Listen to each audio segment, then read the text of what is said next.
ஆனைமலை அடுத்த கோட்டூர் ஆழியார் சாலையில் கழிப்பிட வசதி வேண்டிய பொதுமக்கள் சாலை மறியல். அரை மணி நேரத்திற்கும் மேலாக போக்குவரத்து பாதிப்பு. ஆனைமலை அடுத்த பேரூராட்சியில் 21 வார்டுகள் உள்ளன. இதில் 14வது வார்டில் உள்ள மதுரை வீரன் கோவில் வீதி மற்றும் குமரன் கட்டம் பகுதிகளில் 800க்கும் மேற்பட்ட குடும்பங்கள் வசித்து வருகின்றன. இந்த வார்டில் பொதுமக்களின் பயன்பாட்டிற்காக பேரூராட்சி சார்பில் பொது கழிப்பிடம் கட்டப்பட்டு பயன்பாட்டில் இருந்து வந்தது. இந்த பொது கழிப்பிடம் பழுதடைந்த அபாயகரமான நிலையில் உள்ளதாக கூறி கடந்த சில நாட்களுக்கு முன்பு பேரூராட்சி நிர்வாகம் கழிப்பிட கட்டிடத்தை இடித்து அகற்றியது. இதனால் வேறு வழியின்றி 14வது வார்டில் வசிக்கும் பொதுமக்கள் 15வது வார்டில் உள்ள பொது கழிப்பிடத்தை பயன்படுத்தி வந்தனர்.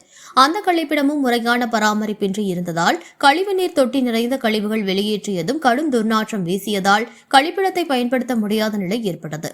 இதனையடுத்து பேரூராட்சி நிர்வாகம் 15வது வார்டில் உள்ள கழிப்பிடத்தை பூட்டியது.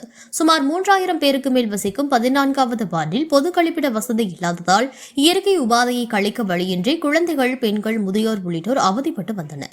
கழிப்பிட வசதி ஏற்படுத்தி தர வலியுறுத்தி இன்று மாலை 6 மணியளவில் கோட்டூர் ஆழியார் சாலையில் பொதுமக்கள் சாலை மறியலில் ஈடுபட்டனர். இதனையடுத்து தகவல் அறிந்து சம்பவ இடத்திற்கு வந்த கோட்டூர் போலீசார் மறியலில் ஈடுபட்ட பொதுமக்களிடம் பேச்சுவார்த்தையில் ஈடுபட்டனர். பேரூராட்சி நிர்வாகத்திடம் பேசி கழிப்பிட வசதி ஏற்படுத்தி தர நடவடிக்கை எடுக்கப்படும் என தெரிவித்ததனை அடுத்து பொதுமக்கள் சாலை மறியலை கைவிட்டு கலைந்து சென்றனர். இதனால் அப்பகுதியில் சிறிது நேரம் போக்குவரத்து பாதிக்கப்பட்டது.